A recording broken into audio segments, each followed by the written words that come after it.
우리가 인생에서 어려운 순간을 통과할 때가 있습니다. 생각하지도 못했던 위기 상황이 발생하게 돼요. 우리가 아무리 생각해봐도 지금 일어나고 있는 일들을 이해할 수가 없습니다. 과연 왜 이와 같은 일이 우리 삶의 자리 가운데에 발생하고 있는 것인가? 이와 같이 우리가 인생을 살면서 이해할 수 없는 굉장히 난감한 어려운 순간에 봉착할 때가 있지요. 그렇다면 우리 인생의 여정 속에서 어려운 순간을 만나게 될 때에 우리 마음이 어떠한가요? 아마도 우리의 마음이 땅으로 꺼져 들어갈 거예요. 상당한 고통이 밀려오고요. 환난의 문제가 발생이 되면서 이 절망스러운 마음을 숨길 수가 없습니다. 도대체 왜 이와 같은 일이 일어난 건가? 아무리 생각해봐도 이해할 수가 없습니다. 그런데 여기서 우리를 더욱 당황스럽게 만드는 사실이 있습니다. 우리가 주님께서 우리를 버리셨다라고 생각한다는 거예요. 주님께서 우리를 포기하셨다. 주님께서 우리를 떠나셨다라고 오해합니다. 이와 같은 마음을 가지고 불평과 원망의 마음을 쏟아낼 때가 있고요. 어떤 순간에는 정도의 길에서 벗어나서 하나님의 영광을 가리는 일들도 하게 된다는 거죠. 그러나 분명한 사실은 주님께서는 어떠한 상황 속에서도 우리를 버리시지 않으세요. 할렐루야. 우리와 영원토록 함께하고 계시고요. 은혜와 평강으로 우리의 삶을 주관하여 주셔서 우리가 하나님의 백성으로서 하나님의 은혜 가운데에 살아갈 수 있도록 인도해 주신다는 거예요. 그러니까 주님께서 우리에게 분명히 말씀하세요. 인생의 어려운 순간에 봉착하게 되었을 때에 낙심하지만 말고 믿음의 눈을 들어 주님을 바라보고 살아계신 주님을 의지하라는 겁니다. 그러면 인생의 길이 열리게 돼요. 우리를 가로막고 있는 거대한 장벽들이 다 예수 이름 앞에 무너지게 될 줄 믿습니다. 우리가 어려운 순간 앞에 설사 놓였다 할지라도 능력의 주님을 바라보게 되면, 우리를 구원하시는 예수님을 의지하게 되면 반드시 우리 인생 가운데 새로운 인생의 지평이 열리게 될 줄 믿습니다. 그렇다면 주님께서 왜 우리 가운데에 인생의 어려운 순간을 만나게 하시는가? 우리를 사랑하시니까 하나님의 뜻을 이루시겠다는 겁니다. 우리를 사용하시겠다는 거예요. 잠깐 인생의 어려운 순간에 봉착했지만 그때 당시에는 그 이면에 숨겨진 하나님의 뜻을 분별할 수가 없어요. 그러나 우리가 인생의 어려운 순간 앞에서도 믿음으로 주님 바라보고 의지하며 끝까지 사명의 길을 걸어가는 자에게 반드시 하나님께서 구원의 능력으로 함께 해주실 것입니다. 오늘 본문에서도 사무엘은 인생의 어려운 순간 앞에서 확고부동한 믿음을 가지고 있지요. 분명히 인생의 어려운 순간이 이스라엘이라는 믿음의 공동체 가운데에 불어왔어요. 인생의 어려운 순간을 만나게 된 겁니다. 바로 그때 사무엘은 이스라엘 백성들을 독려하고 이렇게 권면해요. 진정한 예배자로 주님과 동행하라는 거예요. 인생의 어려운 순간 앞에서 기도의 삶을 통해서 하나님의 능력을 경험하며 살아가라고 말씀하세요. 그러니까 주님께서 사무엘을 통해서 이스라엘 백성들 가운데 이러한 하나님의 말씀을 주시는 거예요. 너희들이 설사 인생의 어려운 순간과 마주했을지라도 그래도 주님을 바라볼 수 있겠니? 인생의 어려운 순간 앞에서 다 내려놓고 싶을 텐데 그래도 끝까지 사명의 길을 걸어갈 수 있겠어? 주님께서 우리에게 권면하시면서 이와 같은 메시지를 주시는 겁니다. 우리가 살아가는 인생의 여정에서 수많은 인생의 난관과도 같은 문제에 봉착할 때가 있습니다. 우리 마음이 땅으로 꺼져 들어가는 것은 당연한 일이겠지요. 고통과 절망을 경험하면서 어이없고 이 순간을 어떻게 이겨낼까? 과연 어떻게 살아가야 하는가? 낙담할 수밖에 없는 절박한 순간에 이르게 될 거예요. 바로 그때 주님께서 우리에게 말씀하실 겁니다. 인생의 어려운 순간 앞에서 진정한 예배자로 하나님과 동행하라. 인생의 난관 앞에서 낙심하지만 말고 기도의 삶을 통해서 전능하신 하나님의 능력을 경험하며 살아가라고, 인생의 어려운 순간이 설사 우리 가운데 찾아오더라도 이러한 삶을 살아가라고 주님께서 말씀하신다는 거예요. 그렇다면 우리가 인생의 어려운 순간을 만나게 될 때 우리는 과연 어떠한 삶을 살아가야 합니까? 오늘 본문 9절 말씀 함께 봉독합니다. 시작.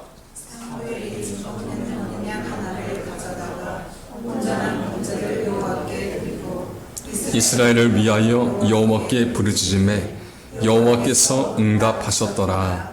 아멘. 예전에 서울에 있는 교회에서 사역했을 때 경험했던 일화가 있습니다. 그때 당시에 고등부 교사로 교회를 섬기셨던, 봉사하셨던 여자 집사님께서 계셨어요. 물론 지금은 권사님이 되셨는데 그 집사님과 같이 경험했던, 그 집사님과 연관된 하나의 에피소드가 있습니다. 집사님께서 이 고등부 교사로 성실하게 그 책임을 다하면서 교회를 섬기셨어요. 그러시다가 뜻하지 않게 다리가 골절되는 부상을 입으셨습니다. 병원에 입원하시게 되었지요. 당연히 주일에도 병원에 계실 거라고 생각을 할 수밖에 없는 상황이었어요. 제가 주일 예배를 인도하고 본당 4층에 있는 고등부 교사실로 올라가고 있었거든요. 근데 때마침 저쪽에서 한 여자 집사님께서 목발을 짚고 뚜벅뚜벅 저르면서 계단을 올라가고 계시는 거예요. 내가 잘못 본 게 아닌가. 다시 정확히 한번 바라보았지요.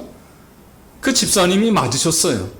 그 집사님께서 목발을 짚고 저르면서 뚜벅뚜벅 계단을 올라가고 계시는 거예요. 제가 집사님께 그렇게 말씀을 드렸어요. 집사님, 어떻게 되신 거예요? 지금 병원에 입원하셔야 될 터인데 어떻게 교회 나오셨어요? 집사님께서 하시는 말씀이, 목사님, 하나님께 예배 드려야지요. 그리고 저에게 주신 사명이 있는데 그 학생들의 영혼을 생각해서라도 제가 이 사명의 자리를 지켜야 하는 것이 아니겠습니까? 그런 말씀을 하세요. 집사님과 이야기를 나누는 중에 오랜 세월이 지났음에도 불구하고 설교를 준비하면서 그 집사님의 간절함을 다시 한번 떠올려 봅니다. 어떤 순간에도 하나님 앞에 예배드리겠다. 거룩한 주일의 진정한 예배자가 되어서 주일 예배를 통해서 예수님을 만나고 은혜를 경험하고 주의 사명을 감당하겠다. 주님께서 주신 사명이 있는데 어찌 이 사명을 그냥 지나칠 수 있겠는가?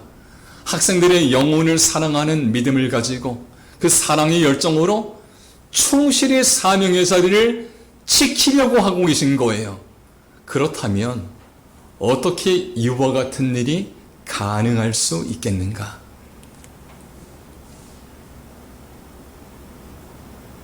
예수님을 사랑하니까,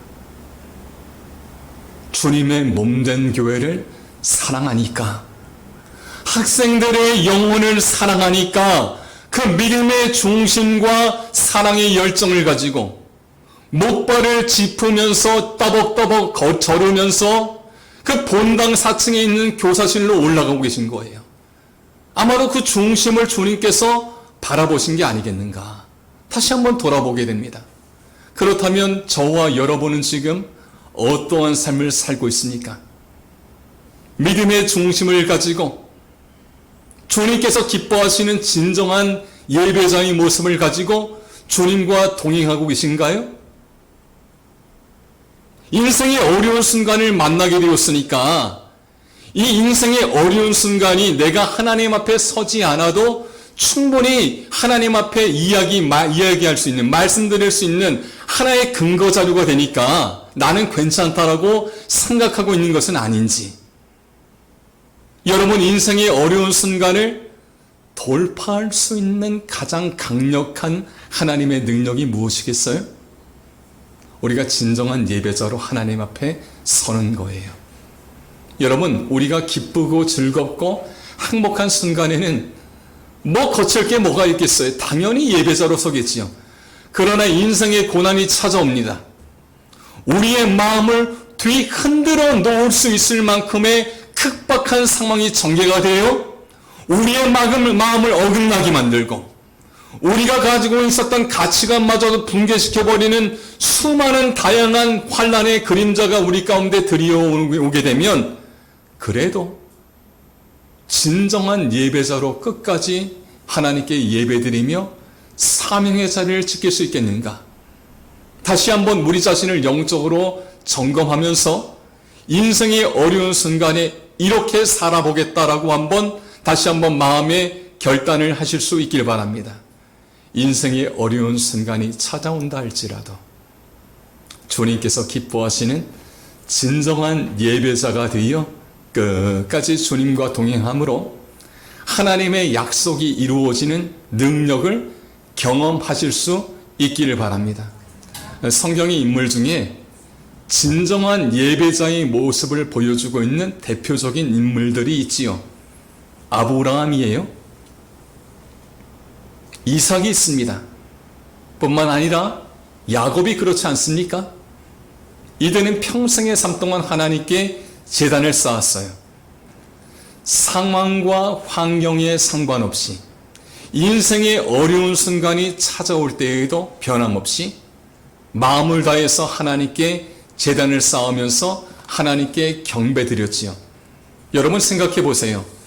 믿음의 조상들이라고 하는 상당히 출중한 믿음과 성품을 가진 이들에게도 고난과 환난이 없었겠습니까?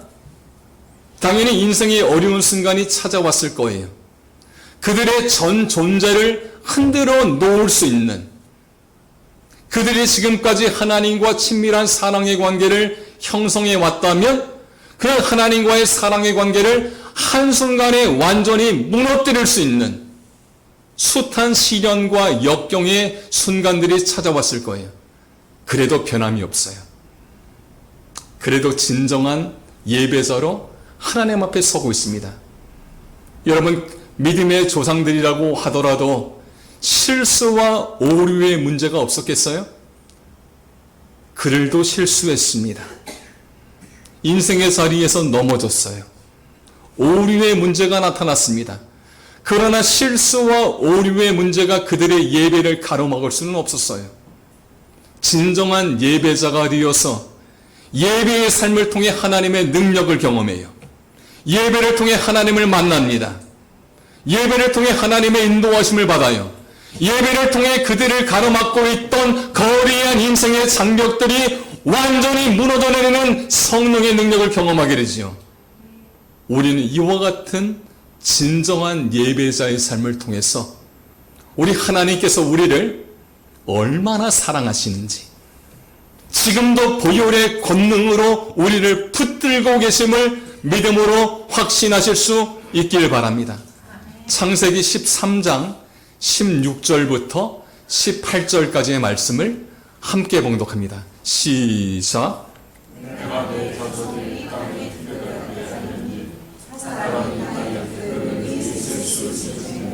내 자손도 세리라. 너는 일어나 그 땅을 종과 횡으로 두루 다녀 보라. 내가 그것을 내게 주리라. 이에 아브라함이 장막을 옮겨 헤브론에 있는 마므레 상소리 수풀에 이르러 거주하며 거기서 여호와를 위하여 제단을 쌓았더라. 아멘. 창세기 26장 24절 25절 말씀도 보면 그 밤에 여호와께서 그에게 나타나 이르시되 나는 내 아버지 아브라함의 하나님이니 두려워하지 말라. 내 종 아브라함을 위하여 내가 너와 함께 있어 내게 복을 주어 내 자손이 번성하게 하리라 하신지라. 이삭이 그곳에 제단을 쌓고 여호와의 이름을 부르며 거기 장막을 쳤더니 이삭의 종들이 거기서도 우물을 받더라. 아멘. 창세기 35장 2절 3절 말씀도 함께 봉독합니다. 시작.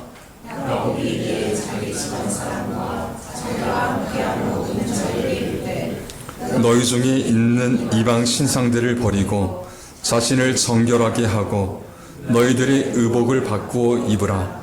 우리가 일어나 베델로 올라가자. 내 환난 날에 내게 응답하시며 내가 가는 길에서 나와 함께 하신 하나님께 내가 거기서 제단을 쌓으려 하노라 하매. 아멘. 오늘 본문에서도 사무엘은 하나님께 번제를 드리고 있지요. 마음을 다해서 인생의 어려운 순간 앞에서도 오늘날로 하자면 하나님께 예배드렸다는 뜻이에요. 충분히 마음이 흔들리고 요동할 수 있는 상황 속에서도 믿음의 중심을 가지고 진정한 예배자가 되어서 하나님 앞에 서고 있습니다. 여러분, 오늘 본문의 배경을 한번 생각해 보십시오. 블레셋의 공격과 위협이 더욱더 가중되고 있는 상황이거든요. 당장 전쟁을 준비해야 합니다. 전쟁의 성패가 어떻게 결정될지 누구도 장담할 수 없는 상황이에요. 그러니까 일각에서는 이렇게 주장을 하지요. 지금 우리가 어떻게 한가로이 미스바에 모여서 하나님께 예배드리고 기도할 수 있겠느냐? 당장 전쟁 준비해야지. 이게 무슨 말씀이에요? 진정한 예배자가 가지고 있는 중요성의 의미에 대해서 그들이 오해하고 있는 겁니다. 왜곡하고 있는 거예요.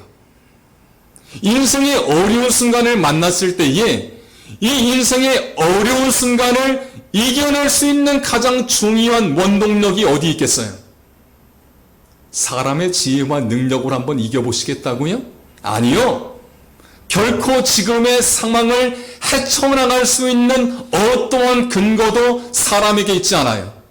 하나님의 방법에 있습니다. 아멘. 하나님의 능력이 있습니다. 아멘. 하나님의 인도하심을 받아야 되는 거예요. 이걸 지금 사무엘이 정확히 꿰뚫어 알고 있습니다. 그리고 하나님 앞에 엎드리네요. 진정한 예배자로서 하나님의 인도하심과 은혜를 구하니까 어떠한 일이 일어났겠어요? 하나님께서 이스라엘을 붙드시는 거예요.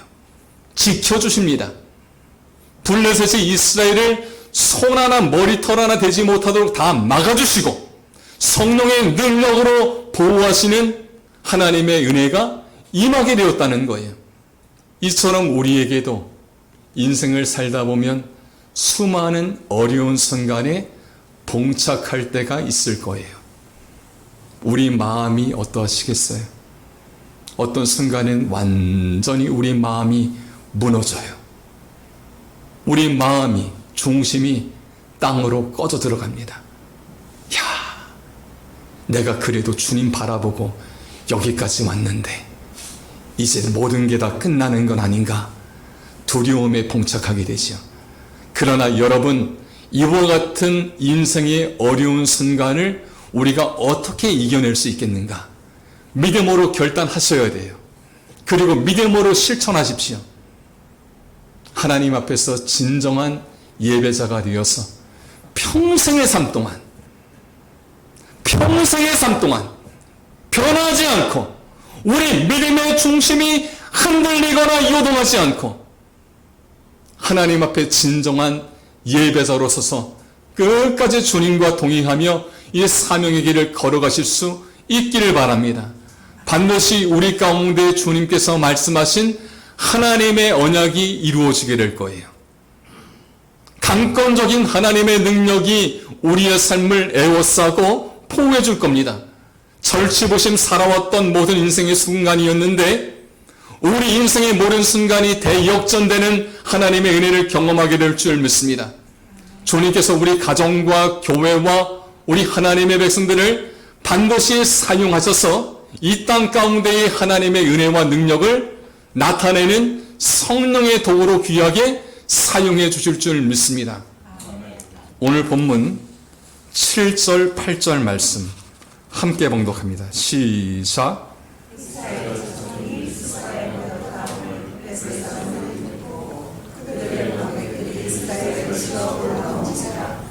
이스라엘 자손들이 듣고 블레셋 사람들을 두려워하여 이스라엘 자손이 사무엘에게 이르되 당신은 우리를 위하여 우리 하나님 여호와께 쉬지 말고 부르짖어 우리를 블레셋 사람들의 손에서 구원하시게 하소서 하니. 아멘. 오늘 본문에서 블레셋의 공격이 다가오고 있을 때에 이스라엘 백성들이 처음 느꼈던 감정이 무엇이겠어요? 블레셋이 거대한 군대를 이끌고 다가옵니다. 그때 백성들이 어떠한 감정을 느꼈겠어요? 공포이지요.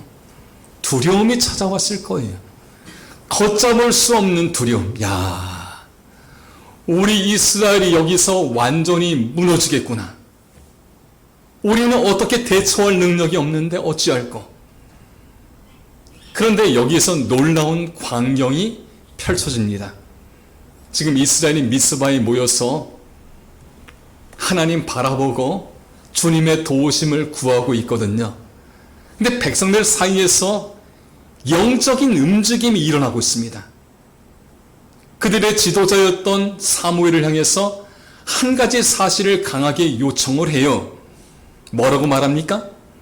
지금 우리를 위하여 부르짖어 기도해 달라는 거예요. 우리를 위하여 부르짖어 기도해 달라는 거예요. 그러니까 이스라엘 백성들이 가지고 있는 그 마음이 어떠한 마음이에요? 어떤 믿음의 중심이에요? 영적 지도자 사무엘이 지금 우리를 위해서 하나님께 부르짖어 간구하면 주님께서 반드시 이 공공하고 위태로운 상황에서 우리를 건져주실 것이다. 더 나아가서 야, 우리 하나님의 백성들아, 낙심하지 말라. 이 어려운 순간에 우리가 하나님을 바라보고 마음을 같이해서 협력하고 합력해서 전심으로 기도하며 하나님을 의지하면 어떠한 일이 일어난다고요? 하나님께서 우리를 도와주실 것이다. 하나님께서 우리를 외면하지 않으시고 우리를 지켜주실 것이다.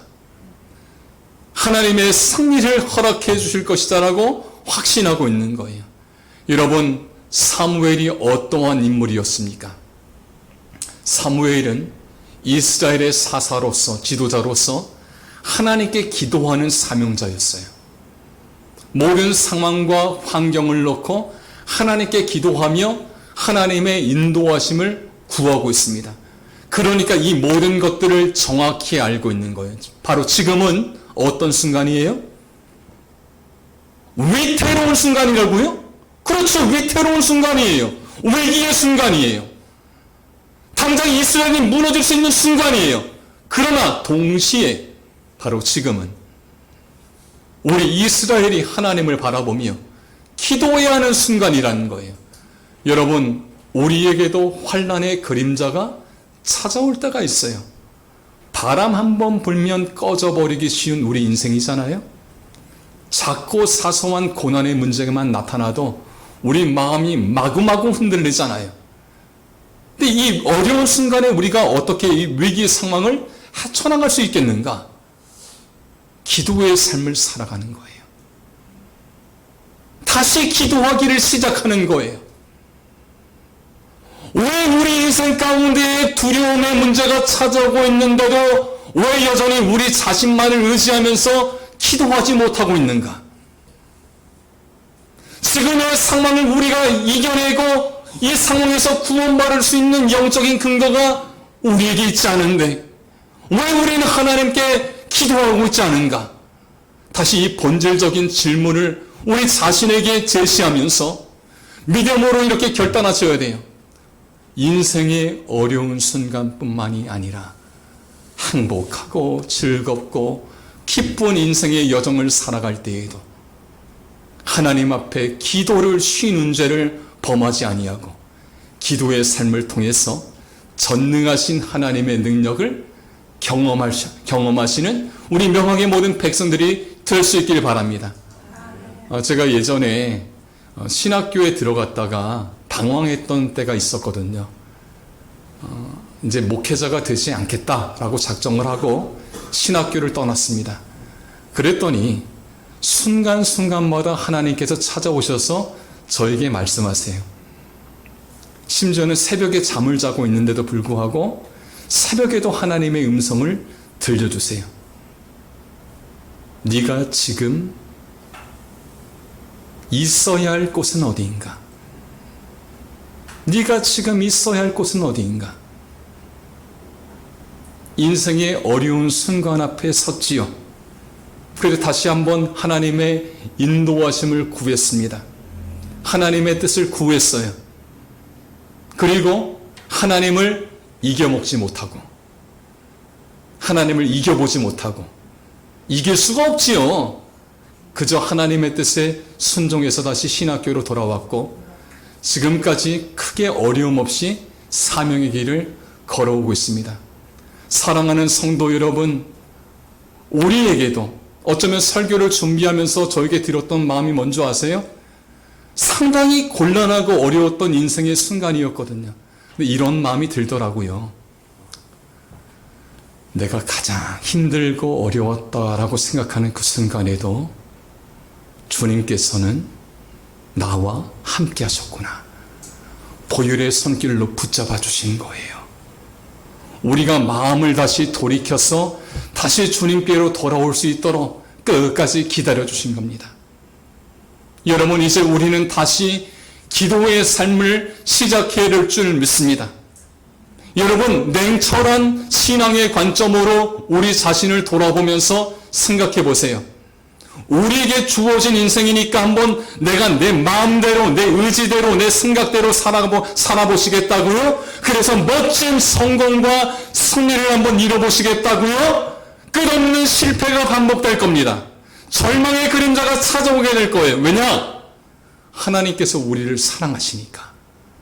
야, 네가 지금 어디에 있어야 되겠어?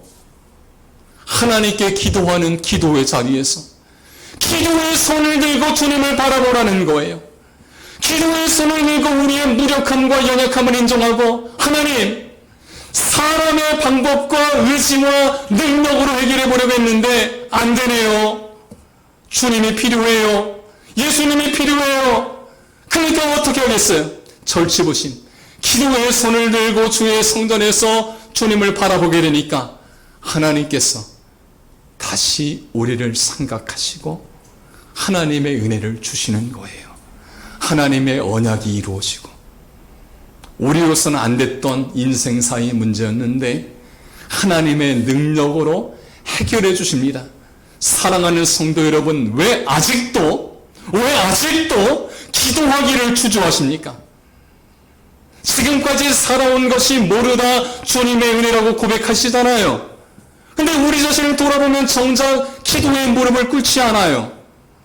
주님의 이름을 부르지 않아요. 부르짖어 기도하지 않아요. 내가 한번 해보겠다는 거예요.